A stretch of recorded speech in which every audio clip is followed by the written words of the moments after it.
Amén, hermanos, pueden sentarse. Se reciban un fuerte saludo de nuestro pastor Otto Sánchez, de los demás pastores de nuestra iglesia, el pastor José Rafael Pérez, que me dice que ha estado por aquí con ustedes. Un saludo de nuestro pastor Carlos García, que está predicando hoy en Bonao. El pastor Otto está predicando en Estados Unidos, yo aquí y José Rafael allá en la Ivo. Así que reciban un fuerte abrazo de ellos y de la buena comunión que tenemos como iglesia. De verdad que les animo a que sigan haciendo la obra del Señor acá y que Dios los siga inquietando y los siga haciéndose sentir incómodos. Claro, mientras más incómodo uno se siente, más rápido se quiere ir. Así que para que otros sigan llegando a este lugar. Así que el Señor les bendiga grandemente. ¿Por qué cantamos los cristianos? ¿Por qué cantamos en la iglesia? ¿Por qué reunirnos cada semana y agotar parte del tiempo del servicio en cantar? ¿Por qué lo hacemos? Y de hecho esta pregunta ya alguien se la formuló y su nombre fue Alfred Quinn. Él escribió un libro llamado La música en la Biblia y en la iglesia. Y en uno de los capítulos de este libro, él formuló estas preguntas. Y él decía, por costumbre, por obligación, por tradición. ¿Por qué? ¿Para respetar la tradición o para rellenar los tiempos muertos del culto?, decía el autor. En caso de esto, ¿no sería mejor dejar este tiempo para el estudio de la palabra de Dios, que es el centro del servicio? O si estamos de acuerdo en que las letras de los cánticos contienen un mensaje válido, podríamos solamente leerla, decía él. Tomemos las canciones, leámosla y pasemos más rápido a la parte significativa o central, que es la predicación. ¿Por qué hacer esto? Esta pregunta es muy interesante, porque tú y yo cada semana agotamos tiempo y turno en nuestros servicios para cantar al Señor, y a veces lo hacemos y no sabemos por qué lo estamos haciendo. ¿Qué lugar ocupa el canto en la vida de los cristianos? Hermano, hermana, nosotros nacimos para adorar al Señor.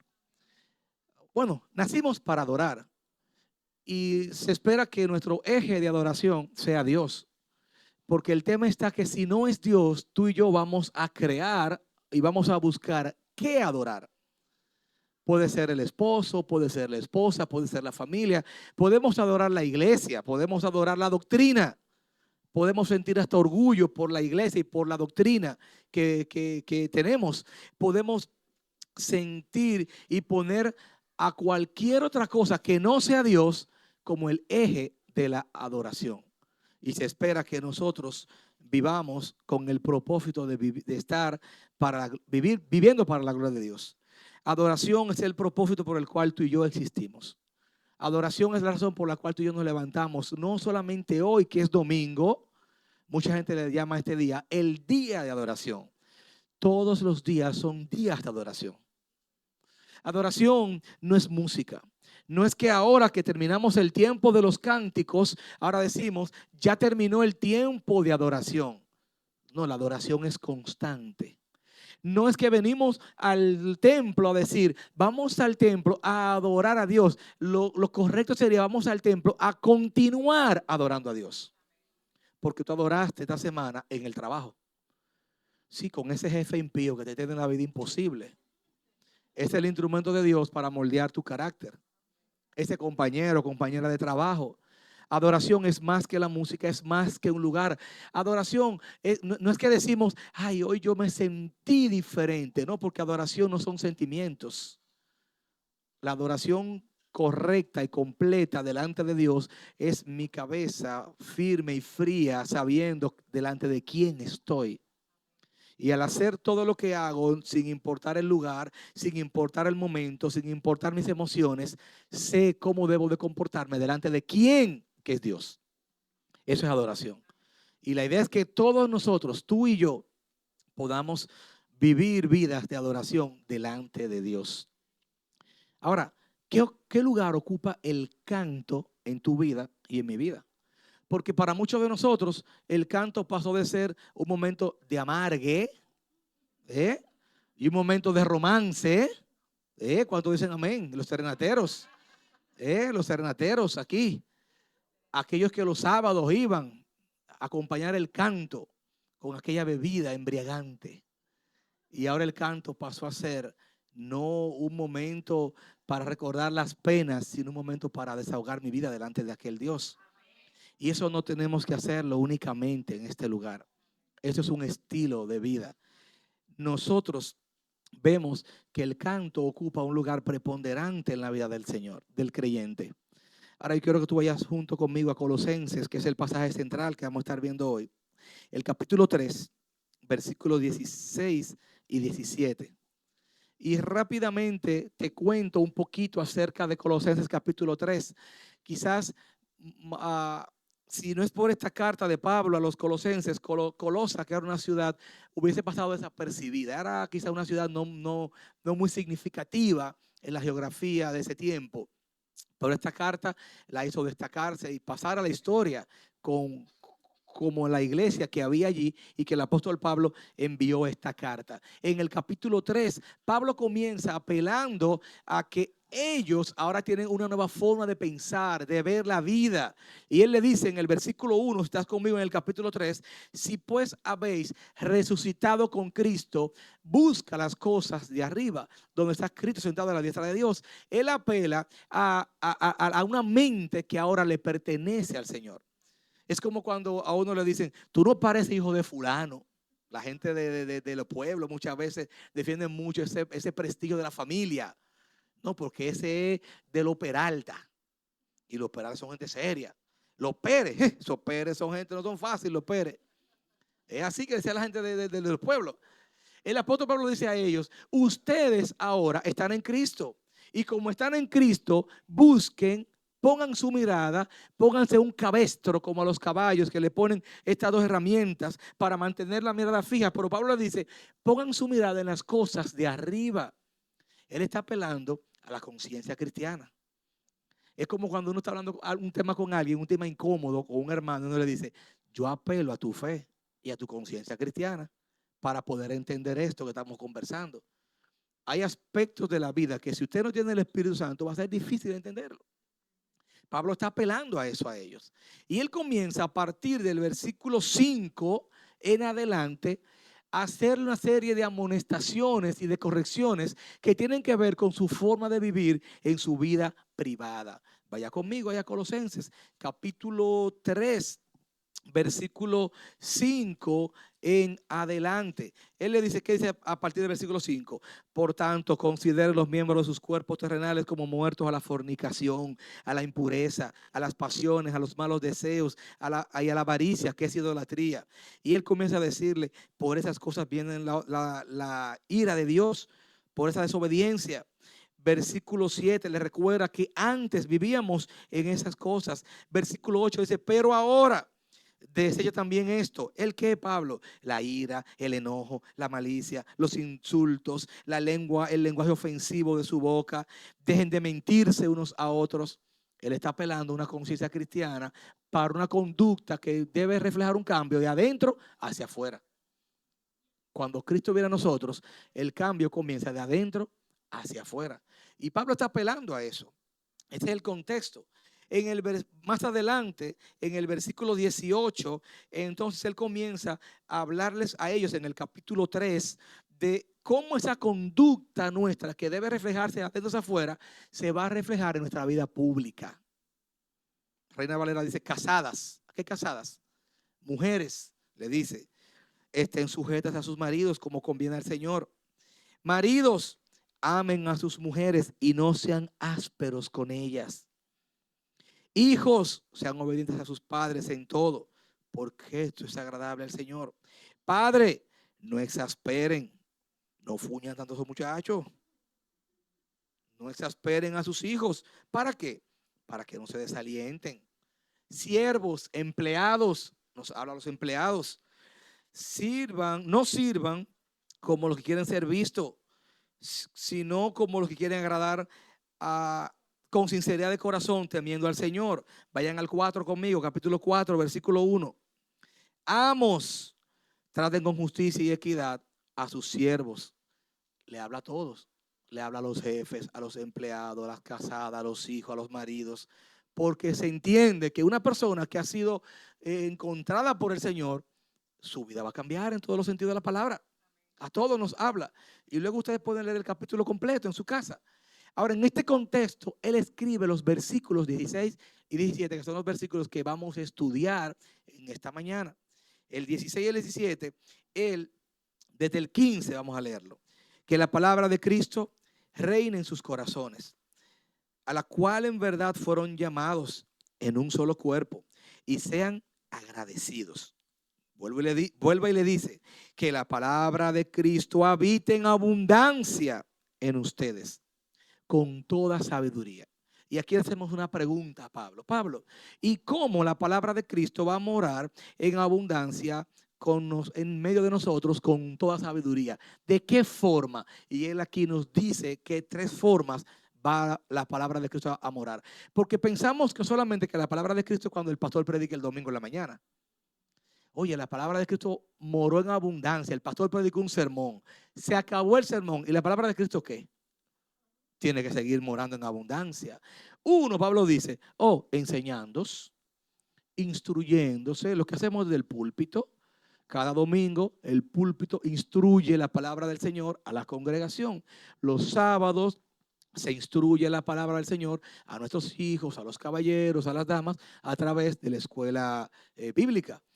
Y los discipulados, los grupos que se reúnen, esos son instrucción, enseñanza. Una iglesia sana va a enseñar la palabra de Dios, fuera del púlpito y en el púlpito. Entonces, Pablo dice, una de las maneras es esa. Número 2, Pablo, ¿de qué otra manera va la palabra de Cristo a morar en nosotros? Amonestándonos. ¿Y qué es eso, pastor? ¿Es una pela que me van a dar? Suena como una pela eso. Mira, me amonestó. No, tiene que ver con exhortándonos, dándonos buenos consejos. Que cuando usted y yo hablemos en el pasillo, por teléfono, en la casa, dentro de nuestras conversaciones podamos traer a relucir la palabra de Dios. Es una manera en cómo la palabra de Cristo mora en abundancia. Es como que vamos a llenar todos los rincones de nuestra vida. ¿De qué? De la palabra de Cristo. Ok, hermano, está diciendo que cuando se instruya, cuando nos enseñen, cuando nos exhorten, cuando nos den buenos consejos, la palabra de Cristo mora en abundancia. Pero hay un tercer punto. ¿Y cuál es el tercer punto? Cantando. Y es el mío. Cantando. El apóstol Pablo entiende que nuestras devociones manifestadas a Dios también es una de las maneras en cómo la palabra del Señor va a abundar en medio de nosotros. No vamos a interponer necesariamente mis pensamientos, mis criterios. Yo no vengo aquí a decirle, ay hermano, mire, me pasó esto ayer. No, vamos a abrir la palabra de Cristo. ¿Cómo iniciamos el servicio de hoy? Leyendo la palabra de Cristo. Luego cantamos la palabra de Cristo. Volvimos a leer la palabra de Cristo. Volvimos a cantar la palabra de Cristo. Y la palabra de Cristo mora en abundancia. En otras palabras, el resultado de la instrucción enseñando y la amonestación dándonos buenos consejos debe de manifestar entonces una vida de más devoción a Dios. ¿Qué es una vida de devoción a Dios? Es la sujeción espontánea e interna que yo tengo delante de Dios cuando nadie me está viendo. Eso es adoración. Es que aquí es fácil. Aquí el domingo, cualquiera es cristiano el domingo. Que yo llego a la iglesia, me cogieron el asiento y yo digo, ay, Dios te bendiga, manito, no te preocupes. Pero mañana en el metro me cogen el asiento y yo voy ahí, ¿qué pasó? Se va la devoción el lunes. Se va la devoción en la oficina cuando esos compañeros de trabajo comienzan a fastidiar la vida. No, la devoción y la llenura de la palabra de Dios en nosotros debe de manifestarse en una vida plena. Y eso también va a significar y va a ser la importancia de cuando cantamos. Cuando cantamos, mostramos devoción. Por eso es la importancia que tiene el canto en la vida de los cristianos. ¿Por qué? ¿Por qué cantamos? ¿Y qué lugar ocupa el canto en la vida de un creyente? Bueno, es que la palabra de Dios nos manda a cantar. Es la palabra que nos manda a cantar. Es Dios que dejó dentro de todos los libros de la Biblia uno solo para cantar. De todos los libros hay uno que tiene 150 capítulos, 150 canciones que nos enseñan acerca de Dios y acerca de nosotros mismos y están hechos para cantar. O sea, el simple hecho de que la Biblia nos mande a cantar es suficiente. En el Antiguo Testamento se cantaba Salmo 30, cantad alabanzas al Señor. Salmo 33, cantadle cántico nuevo. Salmo 66, cantad la gloria de su nombre. Salmo 135, cantad alabanzas a su nombre. Nehemías, Sofonías, Esdras, primera y segunda de Crónicas, el Pentateuco, los primeros 5 libros de la Biblia, nos presentan escenas del pueblo de Dios cantando. Hermano, pero yo no canto, no se preocupe, ese no es el tema. El sermón no se llama si usted afina cuando canta. No, el sermón no se llama así. El sermón no se llama canto bien delante de Dios. No. No es una audición técnica para evaluar tu voz, sino de cómo el canto refleja tu devoción y mi devoción. De esto estamos hablando. Luego viene el Nuevo Testamento y nos presenta que los que creían en Cristo también cantaban. Cristo cantó con sus discípulos. Cantaron juntos en esa cena. En Hechos 16, Pablo y Silas oraban y cantaban himnos aun cuando estaban presos. Y los demás escuchaban. Efesios 5:19 nos habla de que cantemos. Colosenses 3:16 nos manda que cantemos. Luego viene la escena del Apocalipsis, el spoiler de lo que va a ser la eternidad. Y allá los seres celestiales, ¿qué hicieron? Cantan al Señor. Apocalipsis 15, Apocalipsis 5 y muchos textos de toda la Biblia nos invita a que cantemos al Señor. Hermanos, la palabra del Señor nos manda a cantar. Y el simple hecho de que la Biblia lo diga, hay que hacerlo. Es todo. Ahora, fíjense qué interesante. La palabra cantar a modo imperativo, ¿recuerdan ortografía 01 en el colegio? Los verbos imperativos, lo que tenían en AD, ED, ID, ortografía básica. Aparece en imperativo en 32 de los 66 libros que tiene la Biblia. En 32 libros.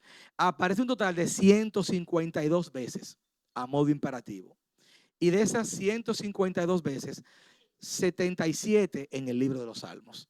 O sea, la Biblia dice aproximadamente 152 veces, canten como un mandato, canten al Señor.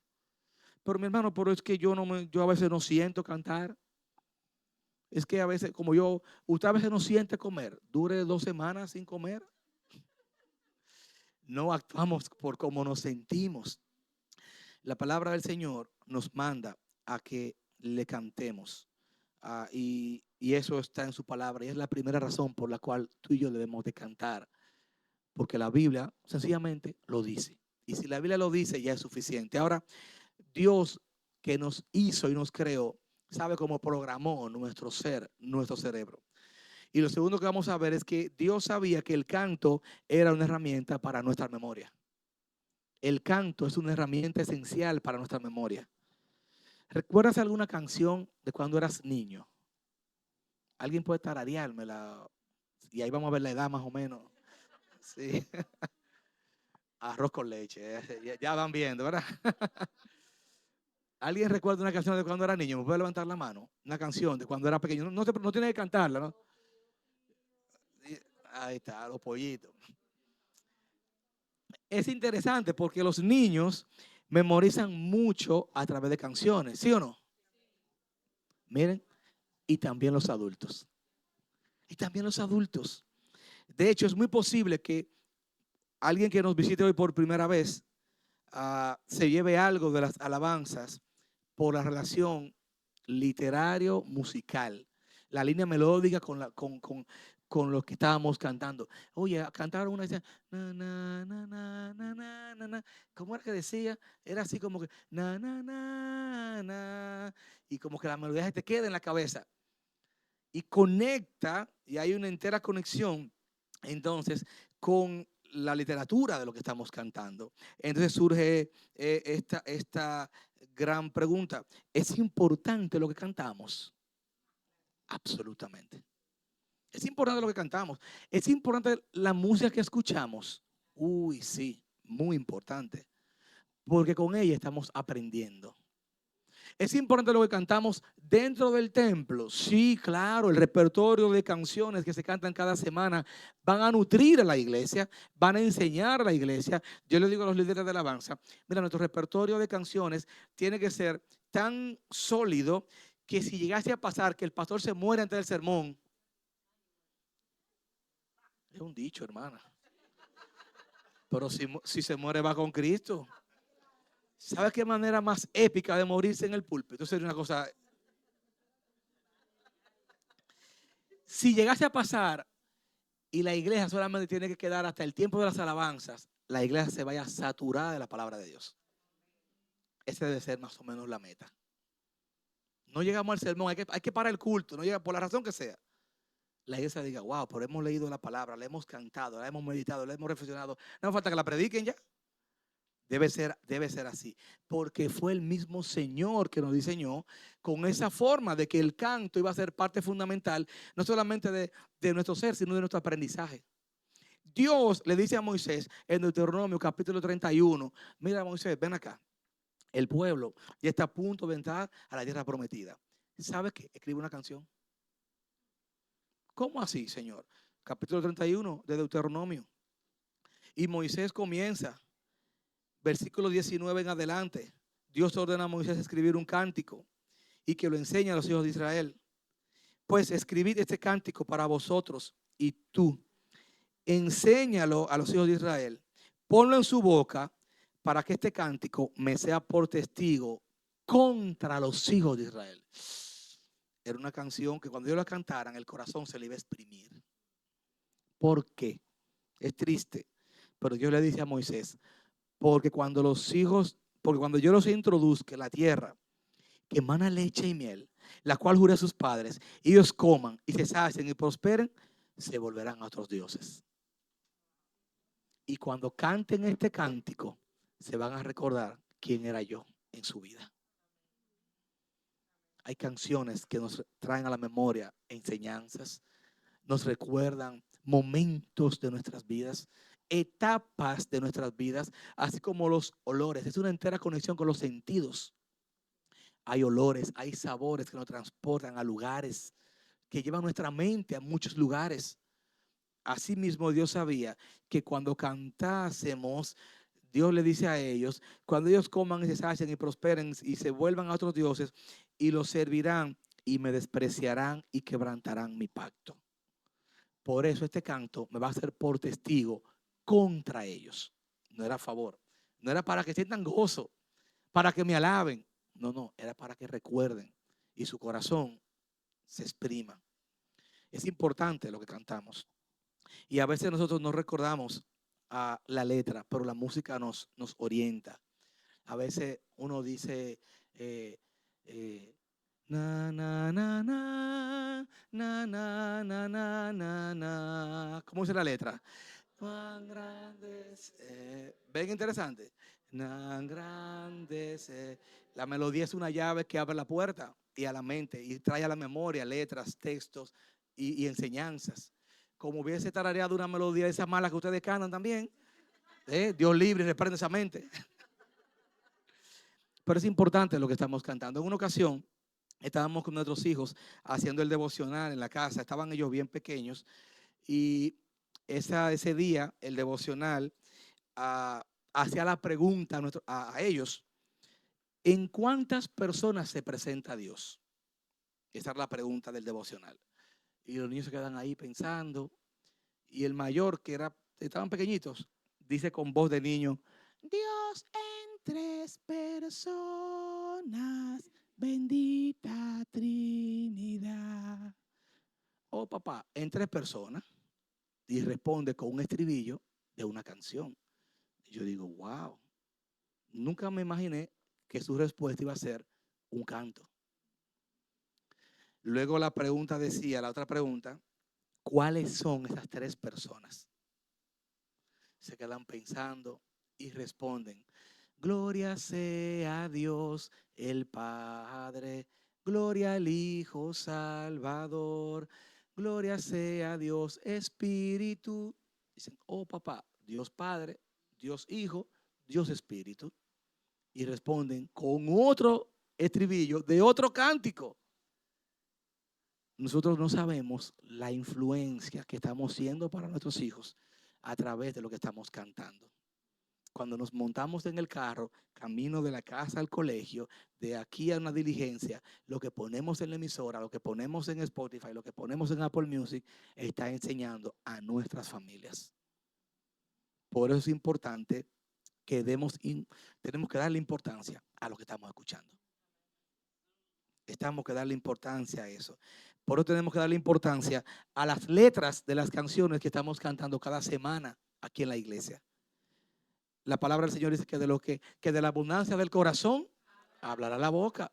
De la abundancia de lo que estemos cantando, también nuestra boca hablará. De esa abundancia. Nosotros tenemos que saber que nuestros cuerpos, nuestras mentes son del Señor. Y en la medida que comemos la palabra, nos exponemos a una canción, nos exponemos a un programa, a una lectura de un libro, nuestra mente ¿qué? Está llenando. Y a veces el pastor y los pastores y los líderes, sábado y domingo, estudian su pasaje, estudian el texto y la iglesia recibe aquí dice amén. Y salimos por allá afuera y leemos o cantamos o hacemos otra cosa. Y estamos llenando nuestra vida de comida saludable y comida chatarra. Tenemos que ayudar a que nuestro espíritu sea fortalecido espiritualmente. ¿Y cómo lo hacemos? A través de lo que estamos cantando al Señor. Una de las maneras es esa. Entonces cantamos porque con la palabra de Dios nos manda a cantar. Antiguo Testamento, Nuevo Testamento, el libro de Apocalipsis, Salmos, lleno de cánticos. Cantamos porque el cántico es una herramienta para nuestra memoria. Y cantamos, hermanos, porque cuando cantamos, esto nos permite expresar a Dios nuestros más nobles sentimientos. Y a veces pensamos que a Dios no le importa cómo yo me siento. Y sí, a Dios sí le importa cómo yo me siento. Dios nos hizo seres con emociones. Y no todos los días son día 30 de pago. No todos los días uno está feliz. Esas personas que siempre están riendo, a mí me dan como miedo. Nosotros teníamos un vecino, que la señora que trabaja en la casa de nosotros, tenemos una queridísima, es amiga, es familia, 16 años con nosotros. Me dice un día: mire, yo no confío en ese vecino. Yo digo: doña, ¿pero y por qué? Es que él siempre está riendo y eso no es normal. Y yo digo: mira, qué análisis. Eso no es normal. La gente no siempre está riendo, me dice. Uno tiene un día que uno le duele la cabeza y que uno no quiere hablar con nadie. Y digo yo: usted tiene razón. No le cierre el ojo a ese vecino. Me dice. A Dios le importa cómo nosotros nos sentimos, como nosotros somos. Así como enredado que hay un día que ni nosotros nos entendemos. A Dios le importa. Sí, ven así como tú estás. Ven como tú eres. A Dios le importa eso. Y Dios espera que nosotros expresemos nuestros más nobles sentimientos. Y es que el canto involucra todo nuestro ser. No solamente es la voz, es la respiración. Yo me lleno de aire para poder expresar con palabras y para poder estirar las palabras a través de la melodía y para darle altura y profundidad a la melodía para que mi voz pueda extenderse y esforzarse para cantar al Señor. Cuando yo leo, eso no pasa. No es lo mismo yo decir: mi corazón entona la canción, cuán grande es Él, cuán grande es Él. Mi corazón entona la canción, cuán grande es Él, cuán grande es Él. Mi corazón, me agarro, me voy a asfixiar. No, exprésate. Cuando yo estoy cantando, cantar nos da la oportunidad de expresar actitudes interiores mucho mejor que solo usando las palabras. Nos permite expresar actitudes interiores. Solo dando una ojeada por el libro de los Salmos, nos damos cuenta que los autores de los Salmos cantaban a Dios en toda situación. Cantaban en todo estado de ánimo. De hecho, de los 150 salmos, el tema que más predomina no es la confianza, ni la alegría, es la tristeza y el dolor. Es que se aprende más en el dolor. Se aprende más en el día que las cosas se ponen oscuras y grises. El que gana, anoche veíamos el partido, Argentina contra Suiza, y ese partido eso era unos nervios. Entonces, el que gana no dice, ganamos, hagamos una reunión para ver por qué ganamos. No, el que gana celebra. El que pierde se sienta a pensar qué hicimos mal, en qué fallamos, qué nos faltó. En el momento de la derrota, en el momento de lo difícil, es que uno tiende a meditar. Es que uno tiende a cerrar la puerta de su casa y a irse como con el pensamiento hacia abajo, a bajar su cabeza y decir, wow, Señor, ¿qué falló? ¿Qué hicimos mal? Y la palabra nos enseña que aún en ese momento oscuro y de angustia, hay una canción en nuestro ser que trae a flor de piel a Dios. Fíjense que cuando no éramos creyentes, quizás muchos de nosotros usábamos el canto como margue. Hay mucha gente que el día de las madres canta una canción y se da 2 petacazos y bota sus penas. Hay gente que el 31 de diciembre pone una canción específica, 2 petacazos y bota las penas, porque entiende que está expresándose. Y le da a la mesa, este canto, que esto y esto. Es un desahogo. Es una forma de desahogar su situación. Pues la palabra del Señor dice a ti y a mí como cristianos que hagamos lo mismo por delante de Dios. Cuando tú y yo cantamos, tú y estamos expresando nuestros más nobles sentimientos. Y ahí salen a flor de piel esa amargura o esa alegría. A veces cantamos de alegría y a veces cantamos de la tristeza. En ambos casos estamos llamados a cantar. Cuando vemos la vida de los escritores bíblicos, vemos que Dios les usó tal cual eran ellos. Dios no llamó a salvación a Pedro. Le dijo, Pedro, te llama a salvación, pero deja de ser como tú eres. Juan, te llama a salvación, pero deja de ser así. Jeremías, te llama a salvación, pero deja de ser tan flemático, tan llorón. No, Jeremías era un llorón. Un hombre que dice que mis lágrimas son mi torrente y mi alimento cada día. Las calles, mis lágrimas llenan de las calles. Qué dramático. O sea, yo leo a Jeremías y yo digo, ¿y qué este hombre tan dramático, tan? Pero hay gente así y son necesarias. Esa gente flemática que le baja la revolución a la vida. Porque somos como Pedro. ¿Quién fue? Yo. ¡Chum! Le llamó la oreja. Ay, sí, es así.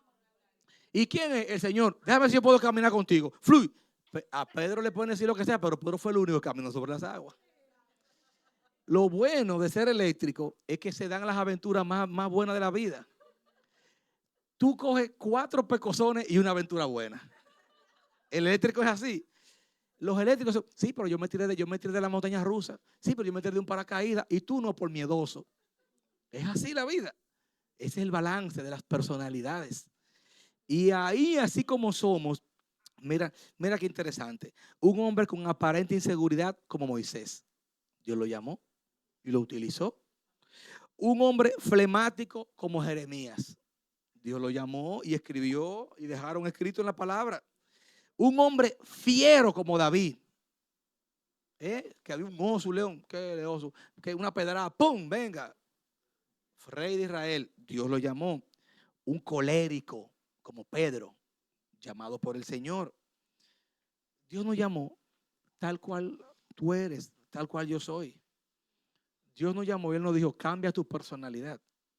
No, es que esa es la diversidad del reino del Señor. La verdadera diversidad la creó Dios y fueron nuestras personalidades.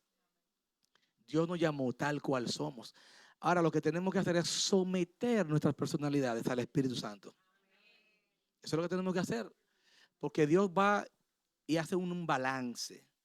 Y dice un pastor, en un sermón que predicó en la IBO, un pastor invitado que predicó en la IBO por allá por el 2017, él decía que un hombre y una mujer sometido a la palabra de Dios y al Espíritu Santo del Señor, Dios compensa sus deficiencias delante de los hombres en la medida que caminamos sometido a Él. Entonces, cuando estamos sometidos a Dios, Dios toma ese colérico y como que le busca un balance. No es que le quita los coléricos, es como que le baja la revolución. Pero al flemático le pone un chinto como de candela y como que también lo aviva un poquito. Sí, porque hay que buscar el balance, pero el balance lo pone el Señor. Entonces Dios dice, cántame, porque cuando tú me cantas, puedo entender tus más nobles sentimientos. Lo podemos expresar mejor que sencillamente diciéndolo con palabras. Los salmistas cantaban en la alegría, temas como la alegría, temas como el bienestar, la aflicción, la gratitud, las acciones de gracias, la confianza, la pérdida de un ser querido. Son temas que están en la Biblia y que esos hombres y mujeres cantaban de ellos, y tú y yo también estamos llamados a cantar de ellos. Y justamente el día de hoy, sea cual sea la situación, nosotros venimos a la iglesia con una carretilla de emociones, con un saco de emociones, con un saco de circunstancias, llenos los bolsillos, la mente, el corazón. ¿Quién estaba despierto anoche a la 1 de la mañana pensando en situaciones y orándole al Señor? Hay veces que el sueño llega y no puede entrar porque el pensamiento y las emociones son tan fuertes que le dice el sueño, yo puedo más ahora mismo. Él está muy concentrado en esto. En ese momento, doblemos nuestras rodillas, hermanos, oremos al Señor y expresémosle nuestros más nobles sentimientos con lágrimas, con canciones, con oraciones a Él. Hermanos, cantamos porque la palabra del Señor nos invita a cantar. Cantamos porque el canto es una herramienta para nuestra memoria y tenemos que tener mucho cuidado con lo que cantamos. Y cantamos porque a través de estos cánticos expresamos al Señor nuestros más nobles sentimientos. Canta solo, canta en familia, canta de rodillas, canta cuando estés en el carro con tu familia, cuando estés solo. Pero recuerda que tu canto delante de Dios es muy importante. No te fíes si tú lo haces bien, si tú afinas, si tú no afinas. No, no te preocupes. A quienes se les demanda aquí en la iglesia que afinen, es lo que están aquí arriba. Ahí abajo berrea, vocea, como tú quieras. Ahí no hay problema. No te preocupes si lo haces bien. De hecho, ustedes cantan muy bien. Cuando cantamos solo, se escuchó hermoso. Pero recuerda que Dios, aun cuando cantamos, es para su gloria. Que la palabra de Cristo habite en abundancia en esta iglesia, con toda sabiduría, mientras se enseñan, mientras se instruyen, mientras se amonestan, mientras se exhortan unos a otros, con salmos, himnos y canciones espirituales. Iglesia Pez Mundial, canta a Dios con acción de gracia en tu corazón, hoy y siempre. Padre Celestial, que esta iglesia sea un reflejo de Cristo, un reflejo vivo de la libertad que tenemos en Cristo. Que el que entre a este lugar, Señor, pueda ver a Cristo, pueda verle, pueda sentirle, pueda palparle, Señor. No solamente en el discurso que escuche, sino en las vidas que conozca, Señor. Padre, que cuando esta iglesia cante sea un desborde de gratitud, mi Dios, y que podamos vivir esa verdadera libertad que tenemos en Él. Muchas gracias por esta oportunidad. Muchas gracias por este ensayo de lo que haremos un día en la eternidad. Y muchas gracias porque hoy podemos cantarte. Gracias por tu misericordia. En nombre de Cristo Jesús. Amén, amén. Si me permiten, hermanos, terminemos cantando.